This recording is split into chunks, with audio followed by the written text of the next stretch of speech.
Welcome back to city news. ముఖ్యమంత్రి సహాయ నిధి కింద సుమారు 7,83,000 రూపాయల చెక్కులను మంత్రి మనోహర్ లబ్ధిదారులకు అందజేశారు. మంగళవారం తెనాలి జనసేన పార్టీ కార్యాలయంలో 7 మంది లబ్ధిదారులకు ఈ చెక్కులను అందజేశారు. అనారోగ్యంతో బాధపడుతున్న వారికి వైద్య ఖర్చు నిమిత్తం సీఎం సహాయ నిధి కింద నగదు అందజేసి ఆర్థిక వెసులుబాటు కల్పిస్తున్నట్లు మంత్రి నాదెండ్ల మనోహర్ తెలిపారు.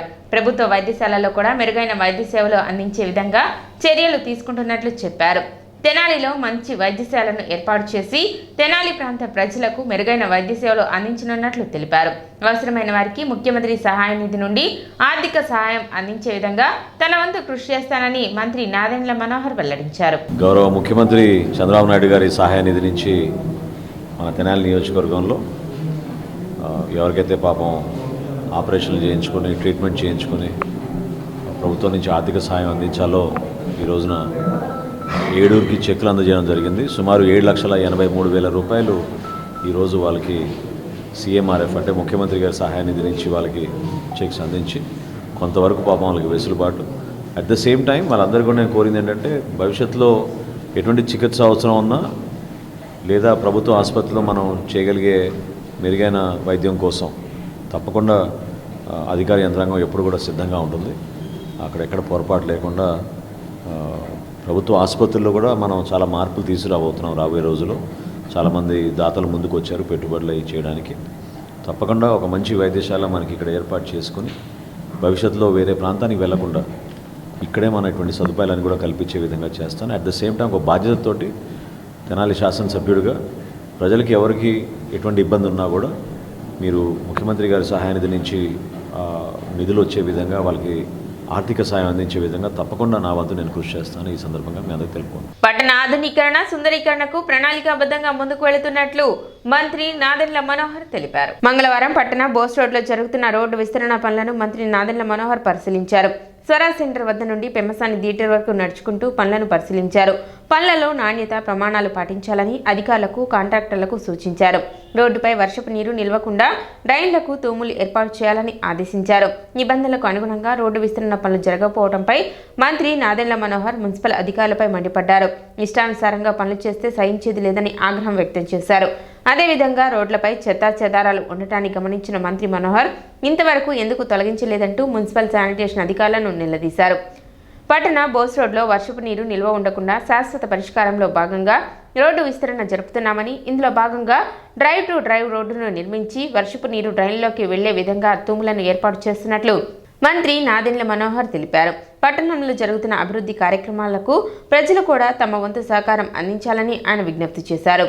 అందరి సహకారంతో భవిష్యత్తులో పట్టణ ఆధునీకరణ సుందరీకరణకు ప్రణాళికాబద్ధంగా ముందుకు వెళుతున్నట్లు మంత్రి నాదెండ్ల మనోహర్ వెల్లడించారు. కార్యక్రమంలో పురపాలక సంఘ సిబ్బంది, అధికారులు, కూటమి నాయకులు పాల్గొన్నారు.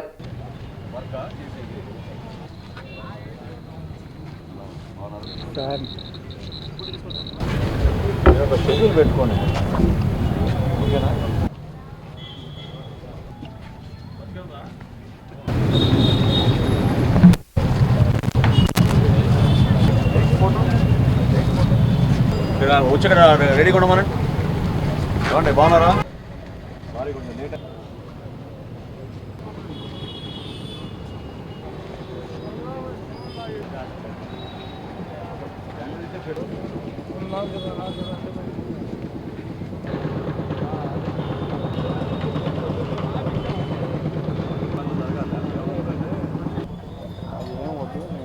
నేను చెప్పాను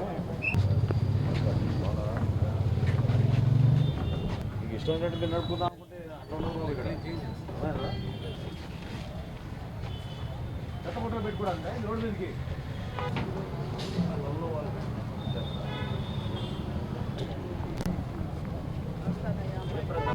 ఎక్కడున్నారు?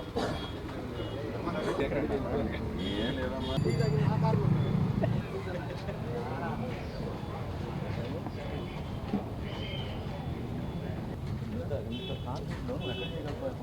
మాతో నేను రూపాయి ఇవ్వండి.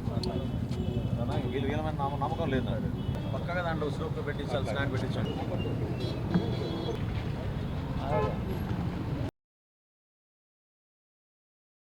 షెడ్యూల్ పెట్టుకోండి, ఓకేనా?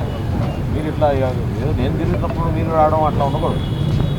Compulsory everyday 1.5 hours to 2 hours check every major drain, especially all the main roads. Commercial area మొత్తం మీరు 1 hour స్పేర్ చేయండి కంపల్సరీ. కమర్షియల్ ఏరియా ముందు క్లీన్ చేయండి, దాని తర్వాత రెసిడెన్షియల్ ఏరియాకి వెళ్ళండి. మీరు సాయంకాలం కల్లా first thing in the morning మీరు కమర్షియల్ ఏరియా మొత్తం చెక్ చేయించండి. 12 o'clock ఇంకోసారి ఇట్లా కనపడకూడదమ్మా. రేపటి నుంచి మీరు డ్యూటీ పెట్టుకోండి. నాకు ఎట్టి పరిస్థితుల్లో మీరు మార్నింగ్ 1 hour కమర్షియల్ ఏరియాస్ అన్నీ ఫినిష్ చేయండి. మీరు మండే టు ఫ్రైడే కంపల్సరీ చేయండి. ఎవరికి శానిటరీ ఇన్స్పెక్టర్ మీరా? వార్డు సెక్రటరీ మీరా? సచివాలయం మీరేనా చూసేది? ఎవరి కింద వచ్చింది? పిలిపించండి, అందరు స్టాఫ్ని ఇక్కడ పిలిపించండి 5 నిమిషాల్లో. రమణన్ ప్రమాదం పట్టించుకోకపోతే ఎట్లా? మీరు వర్క్ చేసి ఉపయోగం ఏమిటి అసలు? ఏమంటే మీరే కొంచెం చెప్పాలి వాళ్ళకి. కాంట్రాక్టర్గా ఉండి మీరు ఇది కాలం వాళ్ళు కాదు, మీరు హైట్ టేపరింగ్ చేసుకుంటూ హైట్ లెవెల్స్ మెయింటైన్ చేస్తారా లేదా? రోడ్డుకి 2 మీటర్లు డౌన్ ఈ రోడ్డు ఇక్కడికి హైట్ డిఫరెంట్ ఉండాలా లేదా? సడన్గా మీరు మధ్యలో అక్కడ పెంచేస్తే ఎట్లా? మీరు ఈ టేపరింగ్ చేశారు కరెక్టే, అది కూడా పోవాలి కదా. పట్టణంలోని అనేక అభివృద్ధి కార్యక్రమాల్లో ప్రధానంగా బోస్ రోడ్డు దాదాపు 40 లక్షల రూపాయలతోటి 600 మీటర్లు మనం రోడ్డు వెడల్పు చేసే విధంగా. మరొకటి ఏంటంటే ప్రతిసారి వర్షం వచ్చినప్పుడు ఇక్కడ వాటర్ మిగిలిపోయి చాలామంది వ్యాపారస్తులకి గతంలో 2 రోజులు 3 రోజులు కూడా వాటర్ వెళ్ళని పరిస్థితి. ప్రధానమైన కాలువలన్నీ కూడా క్లీన్ చేయించి ఒక కార్యక్రమం చేసాం మనం. ఇప్పుడు పర్మనెంట్గా ఒక సొల్యూషన్ తీసుకొచ్చి ఫ్యూచర్లో ఎప్పుడు కూడా ఎటువంటి పరిస్థితి ఉండకూడదనే ఉద్దేశంతో లెవెల్స్ మెయింటైన్ చేసి రోడ్కి ఇరువైపులా కూడా సిమెంట్ రోడ్ ఫార్మేషన్ చేసి తూములు కూడా ఏర్పాటు చేసుకుని కాలువలోకి డైరెక్ట్గా వర్షపు నీరు వెళ్ళిపోయేటట్టు. అదేవిధంగా పారిశుద్ధ్యం విషయంలో కూడా ఖచ్చితంగా ఈరోజున్న పరిస్థితి ఇంకా మెరుగుపడే విధంగా అధికార యంత్రాంగం స్థిరంగా దాన్ని ముందు తీసుకెళ్ళాలి. ఇంకా సమర్థవంతంగా పనిచేయడం లేదు. నా వంతు నేను జనవరి నుంచి ప్రతి వార్డు తిరుగుతానని చెప్పాను, పాదయాత్ర చేస్తాను. ఈలోపే కొన్ని అభివృద్ధి కార్యక్రమాలు ఏవైతే ఉన్నాయో అవన్నీ పూర్తి చేసుకునే విధంగా ప్రణాళికాబద్ధంగా కష్టకాలంలో కూడా డబ్బులు తీసుకొచ్చి చేపిస్తున్నాం. కానీ ప్రజలు కూడా సహకరించాలి.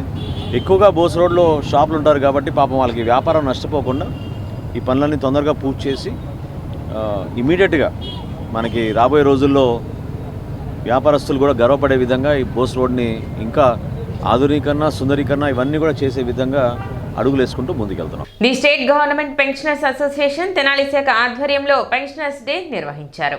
కొత్తపేట పెన్షనర్స్ కార్యాలయంలో జరిగిన కార్యక్రమానికి మాచిరాజు రామకృష్ణమూర్తి అధ్యక్షత వహించారు. అసోసియేట్ అధ్యక్షులు పిచ్చయ్య, రాష్ట్ర అధ్యక్షులు వెంకటేశ్వరరావు, ఎస్వి సత్యనారాయణ, సిహెచ్ బ్రహ్మం, మహమ్మద్ ఇర్ఫాన్, శ్రీనివాసరావు తదితరులు ముఖ్య అతిథులుగా పాల్గొని పెన్షన్ పితామహుడు నకారా పెన్షనర్స్ డే గురించి వివరించారు. గత పీఆర్సీలో రావాల్సిన బకాయిలు వెంటనే చెల్లించాలని ప్రభుత్వానికి విజ్ఞప్తి చేశారు. అనంతరం 75 సంవత్సరాలు నిండిన పెన్షనర్స్ ను ఘనంగా సత్కరించారు. కార్యక్రమంలో అసోసియేషన్ ప్రధాన కార్యదర్శి పిఆర్జీ సూర్యప్రకాశ్ రావు, సెక్రటరీ నివేదిక సమర్పించగా సభ్యులు ఆమోదం తెలిపారు. అదేవిధంగా కోశాధికారి బెల్లంకొండ హృదయరాజు 2023 జమ ఖర్చుల నివేదిక మరియు ఆడిట్ రిపోర్ట్ ప్రవేశపెట్టగా సభ్యులు ఏకగ్రీవంగా ఆమోదం తెలిపారు.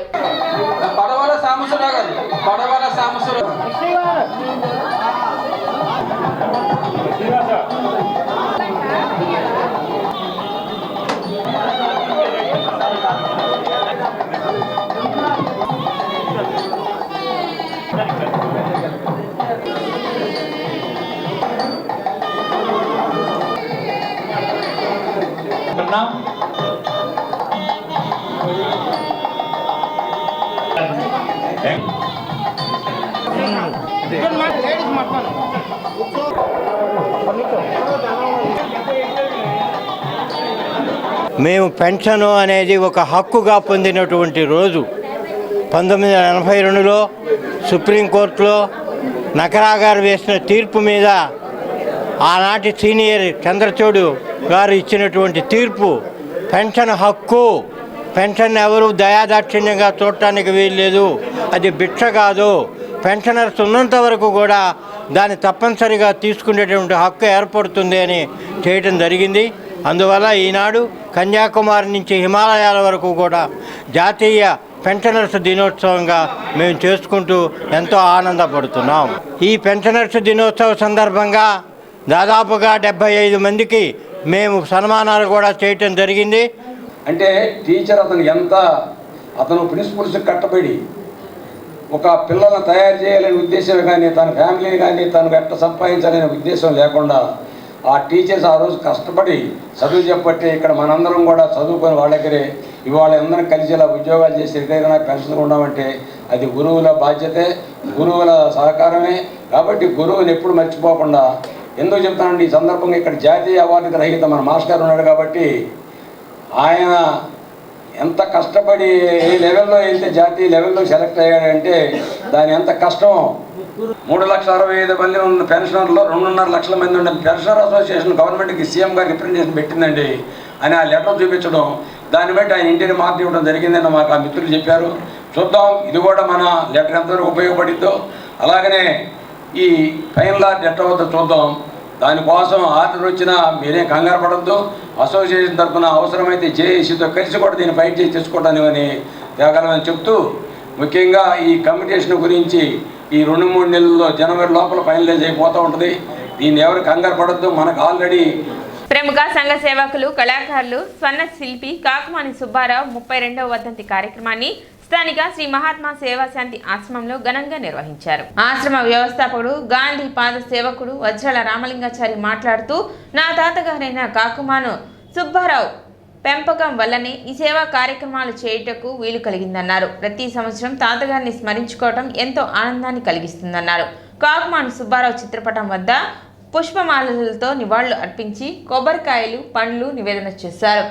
పొదిలి రాఘవయ్య శాస్త్రి మాట్లాడుతూ, సనాతన ధర్మాలు పాటించడం విశ్వశాంతిని ఇస్తుందన్నారు. వై కోటేశ్వరరావు ఆశ్రమ వాసులు ఈ కార్యక్రమంలో పాల్గొన్నారు. ఈరోజు మా తాతగారు కాకుమాను సుబ్బారావు గారి 32వ వర్ధంతి. ఆ మహనీయుడు నా జీవితానికి పూలపాట ఏర్పాటు చేసిన మహనీయుడు.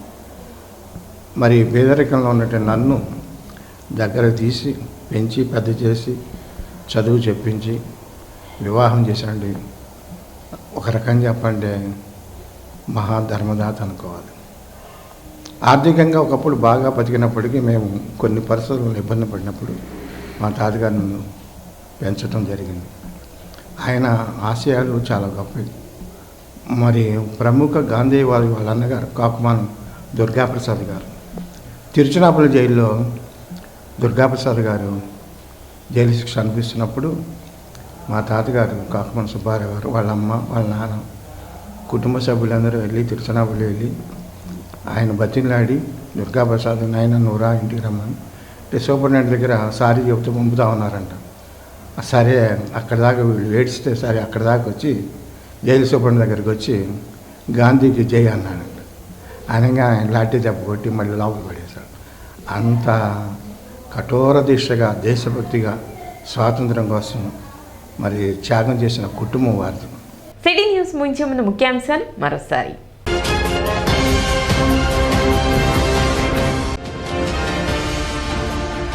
పట్టణ బోస్ రోడ్ విస్తరణ పనులను పరిశీలించిన మంత్రి నాదెండ్ల మనోహర్.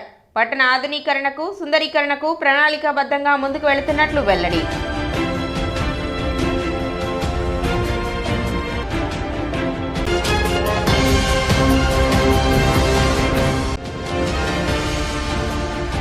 ఏకగ్రీవమైన తెనాలి కొలకలూరు నీటి సంఘాల డిస్ట్రిబ్యూటరీ కమిటీ ఎన్నిక.